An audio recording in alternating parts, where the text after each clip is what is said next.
प्रचंड बहुमत की सरकार बनाएगी, अब कोई संदेह इसमें नहीं होना चाहिए। अखिलेश जी कह रहे हैं कि आप लोग ठंडे पड़ गए हैं इस फेज के बाद। जनता ने पहले चरण में उन्हीं लोगों को ठंडा कर दिया है। हम लोग तो जो पहले थे वही आज भी हैं। जनता के बीच में जा रहे हैं अपने मुद्दों को लेकर के। अपनी बात को, जब काम और सोच ईमानदार है तो काम भी दमदार तरीके से हुए हैं और उसी दमदार तरीके से बोल भी रहे हैं। तो विपक्ष कहता है कि आपके पास मुद्दे नहीं है, रोजगार पे आप बात नहीं करते, डेवलपमेंट पे आप बात नहीं करते। देखिए, भारतीय जनता पार्टी ने चुनाव के लिए अपना लोक कल्याण संकल्प पत्र जारी कर दिया है।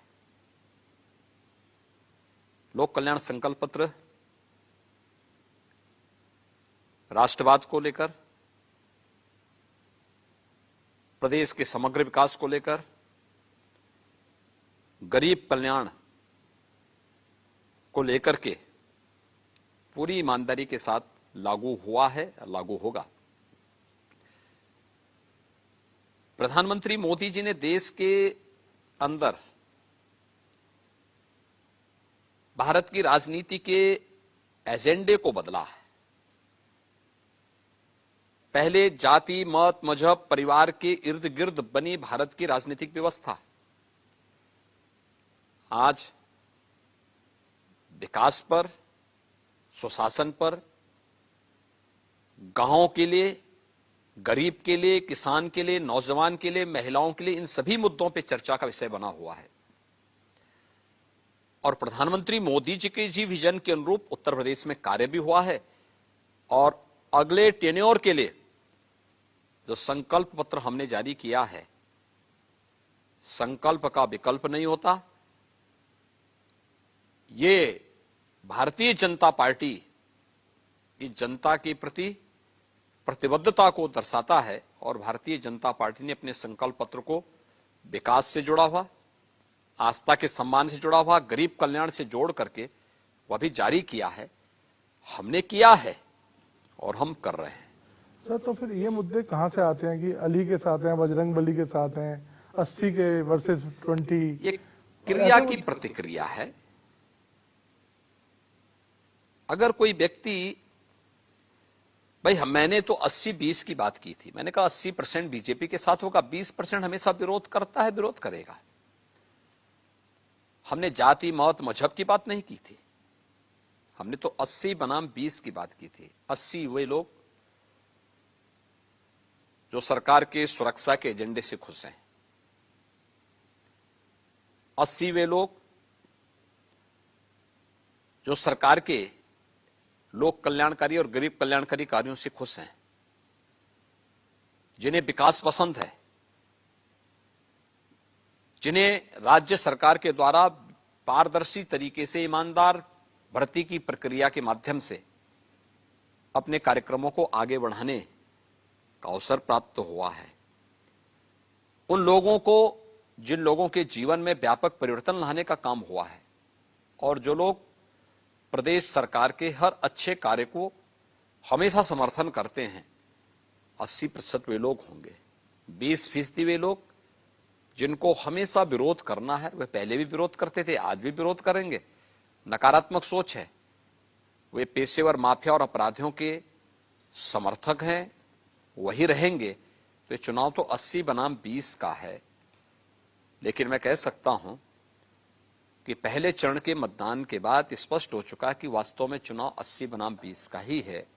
80% से अधिक समर्थन भारतीय जनता पार्टी को प्राप्त हुआ है और 20% जिसको विरोध करना था, जो वैक्सीन का विरोध करता है, अपराधियों के खिलाफ कार्रवाई का विरोध करता है, महिला सुरक्षा का विरोध करता है, गरीबों को दी जाने वाली अन्य योजना का विरोध करता है, हर एक जनपद एक उत्पाद की योजना का विरोध करता है, एक जनपद एक मेडिकल कॉलेज का विरोध करता है, एक्सप्रेस हाईवेज का विरोध करता है, वे हमेशा विरोध करते थे, विरोध करेंगे।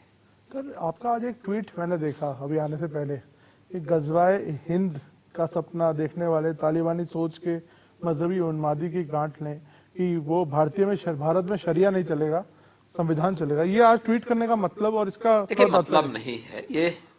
इसका मतलब है, जो लोग सपना देख रहे हैं गजवाई हिंद का, मैं बहुत स्पष्टता के साथ कह सकता हूं, ये नया भारत है।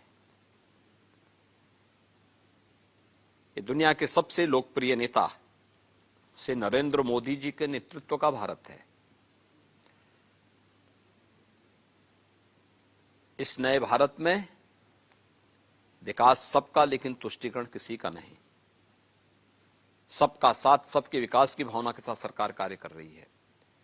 सबका विश्वास और सबके प्रयास को लेकर के सरकार चल रही है।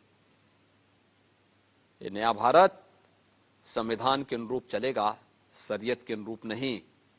और मैं इस बात को भी स्पष्टता के साथ कह सकता हूं, गजवाए हिंद का सपना कयामत के दिन तक भी साकार नहीं होगा। सर, हमने देखा है एक हिजाब को लेके कंट्रोवर्सी चल रही है, उस पर आपका कोई व्यू है कि हिजाब देखिए, मेरा तो बहुत स्पष्ट मानना है, भारत की व्यवस्था संविधान के अनुरूप चलनी चाहिए। हमारी व्यक्तिगत आस्था, हमारे व्यक्तिगत स्वयं के अधिकार या हमारी स्वयं की पसंद नापसंद हम देश के ऊपर लागू नहीं कर सकते, संस्थाओं के ऊपर लागू नहीं कर सकते। ये नहीं लागू कर सकते हैं। क्या मैं उत्तर प्रदेश के अंदर सभी कर्मचारियों को या सभी लोगों को ये बोल सकता हूं कि आप भी भगवा धारण करें? ये उनका विषय है, जो उनको धारण करना करें, लेकिन ड्रेस कोड स्कूलों में लागू होना चाहिए। स्कूल का विषय है, स्कूल के अनुशासन का विषय है। आर्मी में कोई ये कहेगा कि हम लोग जो है अपने अनुसार चलेंगे, फोर्स में कोई इस प्रकार की बात करेगा? कहां अनुशासन रह पाएगा? व्यक्तिगत आस्था आपकी अपनी जगह होगी, लेकिन जब संस्थाओं की बात होगी तो संस्था के नियम कानून को हमें मानना होगा। देश की व्यवस्था होगी, देश के संविधान को मानना होगा। लेकिन ओवैसी साहब जो यहाँ पे बड़ी जोर शोर से कैंपेन कर रहे हैं, वो तो यहाँ पे वो कह रहे हैं कि जो हिजाब है फंडामेंटल राइट है और एक दिन एक बेटी जरूर प्रधानमंत्री बनेगी जो हिजाब पहनी होगी। देखिए, उसी बेटी को तो स्वतंत्र कराने के लिए, उसी बेटी को तो अधिकार देने के लिए प्रधानमंत्री मोदी जी ने 3 तलाक की कुप्रथा को हमेशा के लिए रोका है। उसी बेटी को न्याय दिलाने के लिए, सम्मान दिलाने के लिए और स्वावलंबन के मार्ग पर अग्रसर करने के लिए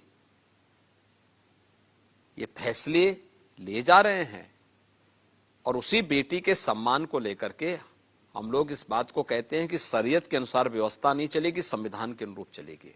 जब संविधान के अनुरूप व्यवस्था कर चलेगी, हर बेटी को सुरक्षा, हर बेटी का सम्मान और हर बेटी के स्वावलंबन का कार्य होगा। सर, आपने कहा कि आपको लगता है कि बीजेपी के समर्थन में बहुत लोग आ रहे हैं। आपको लगता है महिलाएं भी बीजेपी का खुल के समर्थन कर रही हैं? आपने वुमेन सेफ्टी को भी एक इशू बनाया है। पहले चरण में बनाया नहीं, हमने करके दिखाया है। देखिए, बहुत फर्क साफ है, फर्क साफ है। समाजवादी पार्टी की सरकार आई थी 2012 में। पहला काम क्या किया था? उस समय के मुख्यमंत्री ने पहला कार्य किया था, अयोध्या में राम जन्मभूमि पर आतंकी हमला करने वाले, गोरखपुर में सीरियल ब्लास्ट करने वाले, सीआरपीएफ कैंप पर रामपुर में हमला करने वाले, कचहरियों पर, वाराणसी, अयोध्या और लखनऊ की कचहरियों पर हमला करने वाले उन आतंकियों के मुकदमों को वापस लेने की उन्होंने शरारत की थी। हम धन्यवाद देंगे, उस समय की उच्च न्यायालय इलाहाबाद ने उसको रोका था, रोक लगाई थी। और हमारी सरकार जब आई 2017 में, हमने एक दिन 3 फैसले किए। पहला, बेटियों की सुरक्षा के लिए एंटी रोमियो स्क्वाड का हर थाने में गठन होना। हमारी सरकार का उसी के साथ फैसला था 86 लाख किसानों का 36,000 करोड़ रुपए के कर्ज माफी का कार्यक्रम। हमारी सरकार का तीसरा फैसला था अवैध बूचड़खानों को बंद करना। ये 3 कार्य हमने एक दिन में निर्णय लेकर के पूरे प्रदेश के अंदर लागू किए थे। समाजवादी पार्टी की सोच क्या थी? तो ये फर्क साफ है। हम बेटियों की सुरक्षा को लेकर के एंटी रोमियो स्क्वाड से लेकर के आज मिशन शक्ति के 3rd फेज तक, यूपी पुलिस में 1947 से 2017 तक जितने महिला पुलिस कार्मिक थे इन 5 वर्षों में उससे 3 गुना ज्यादा आज के दिन पे कार्यरत हैं। आज हम लोग प्रदेश के सभी 58,000 ग्राम पंचायतों में महिला बीट पुलिस अधिकारी की तैनाती कर चुके हैं। वे वहां पे सुरक्षा पे चर्चा करती है, गांव की महिलाओं को केंद्र और राज्य सरकार से जुड़ी हुई महिला कल्याणकारी योजनाओं के साथ जोड़ने का काम भी करती है। तो स्वाभाविक रूप से महिला सुरक्षा, महिलाओं का सम्मान और उनका स्वावलंबन अत्यंत महत्वपूर्ण है। सभी 58,000 ग्राम पंचायतों में बैंकिंग सुविधा हमारी सरकार ने दिया है, बैंकिंग कॉरेस्पॉन्डेंट सखी के माध्यम से 1 करोड़ महिला स्वयंसेवी समूह से जुड़ी हुई बहनों को प्रदेश के अंदर महिला स्वयंसेवी समूह के माध्यम से जोड़ करके, कन्वर्जेंस के माध्यम से उनको कार्य पे लगा करके, रिवॉल्विंग फंड उन्हें उपलब्ध करवा करके उन्हें आर्थिक स्वावलंबन की ओर अग्रसर किया गया है। महिला सुरक्षा महत्वपूर्ण है और स्वाभाविक रूप से प्रथम फेज में जाति, मत, मजहब की सीमाओं को तोड़ करके माताओं, बहनों ने, बेटियों ने भारतीय जनता पार्टी के सुरक्षा के इस एजेंडे को मुक्त कंठ से स्वीकारा है, उसकी प्रशंसा की है और भारतीय जनता पार्टी के पक्ष में अपना समर्थन और आशीर्वाद दिया है। सर, आपने सुरक्षा की बात करी तो मैं सुरक्षा पे बात करता हूँ। विपक्ष कहता है कि आपने ठोको राज बना दिया है। एक तरफ आप कहते हैं आपने गुंडा राज खत्म किया है, तो वो कहते हैं यहाँ पे कानून का कोई राज नहीं है, जिसका मन करता है उसको पकड़ के अंदर डाल देते हैं। देखिए, कानून का भय हर उस व्यक्ति के मन में होना चाहिए जो सुरक्षा के लिए खतरा है। यही फर्क है। 2017 के पहले हर 3-4 दिन के अंदर एक बड़ा दंगा यूपी में होता था।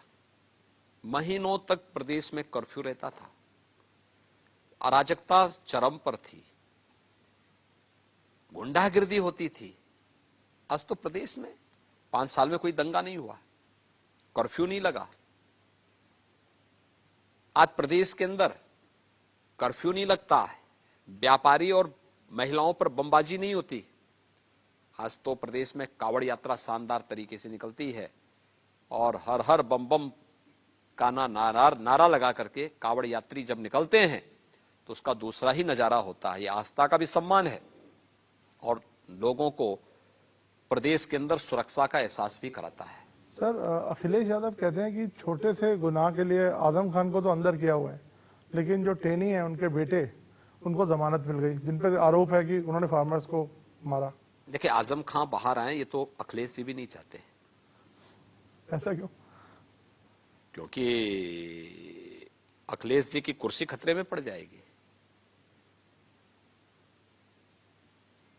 वे स्वयं ही नहीं चाहते, उनसे पूछो ना ईमानदारी से क्या है। दूसरा, अखिलेश जी से पूछा जाना चाहिए कि ये जो मामले हैं, आजम खान के मामले हों या अन्य लोगों के मामले हैं, ये सब न्यायालय से जुड़े हुए मामले हैं। इनका राज्य सरकार से आज के दिन पे कोई लेना देना नहीं। जमानत देने का काम माननीय न्यायालय का होता है, राज्य सरकार का नहीं होता है। राज्य सरकार से पूछा जाता है, राज्य सरकार उसका सही जवाब उनको दे देता है, जो सही तथ्य होते हैं उनके सामने अवगत कराता है। इसलिए उसको राज्य सरकार के साथ जोड़ना गलत है। तथ्यों को तोड़ मरोड़ करके प्रस्तुत करने वाली स्थिति है। सर, उनका ये भी कहना है विपक्ष का कि आपने सिर्फ आके फीता काटे हैं उन्हीं के प्रोजेक्ट्स पर। ये तो हर व्यक्ति जानता है कि जनता ने उनको इस लायक छोड़ा ही नहीं कि वे फीता काट सके। जनता जनार्दन की अपार कृपा उन पर थी कि उनको जैसी करनी वैसी भरनी का संदेश भी दिया है। लेकिन हाँ, कुछ तथ्य मैं जरूर रखना चाहता हूं। एक तथ्य सर्वविदित है। 1947 से लेकर के 2017 तक 70 वर्षों में उत्तर प्रदेश में 12 गवर्नमेंट मेडिकल कॉलेज बन पाए थे। 70 वर्षों में 12। और 5 वर्ष में हम इस समय 33 नए मेडिकल कॉलेज बना रहे हैं यूपी में, जिसमें 17 क्रियाशील हो चुके हैं, से 16 पर वर्तमान में कार्य चल रहा है। उत्तर प्रदेश एक जनपद एक मेडिकल कॉलेज के लक्ष्य को प्राप्त करने की ओर तेजी के साथ आगे बढ़ रहा है। 70 वर्षों में उत्तर प्रदेश के अंदर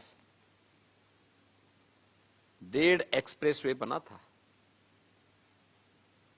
5 वर्ष में हम 7 नए एक्सप्रेसवे पे काम कर रहे हैं। अखिलेश जी के कार्यकाल में गरीबों को मिलने वाली आवास योजना में एक भी गरीब को नहीं मिला, लेकिन 18,000 लोगों को उन्होंने सैंक्शन जरूर किए थे। 25 करोड़ की आबादी में, उस समय 22 करोड़ की आबादी रही होगी, 18,000 को सैंक्शन हुए थे, मिला एक को भी नहीं। आज भारतीय जनता पार्टी की डबल इंजन की सरकार प्रधानमंत्री मोदी जी के विजन को आगे बढ़ाते हुए 43,50,000 से अधिक गरीबों को एक एक आवास दिया जा चुका है।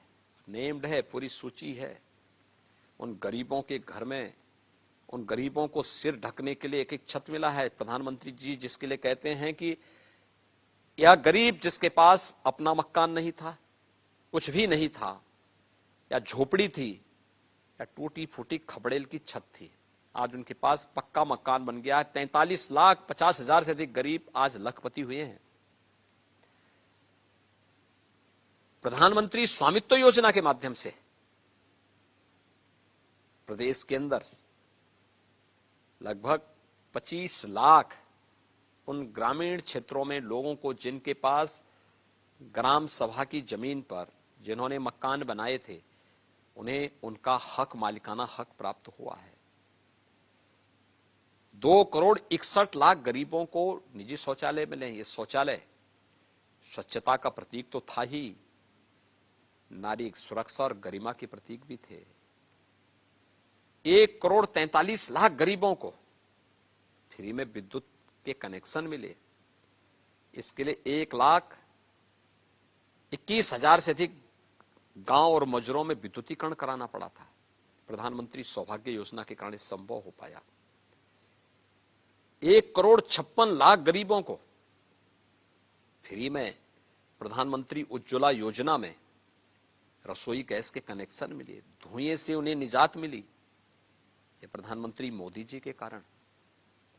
9 करोड़ लोगों को हर वर्ष 5 लाख रुपए की सालाना स्वास्थ्य बीमा का कवर मिल रहा है।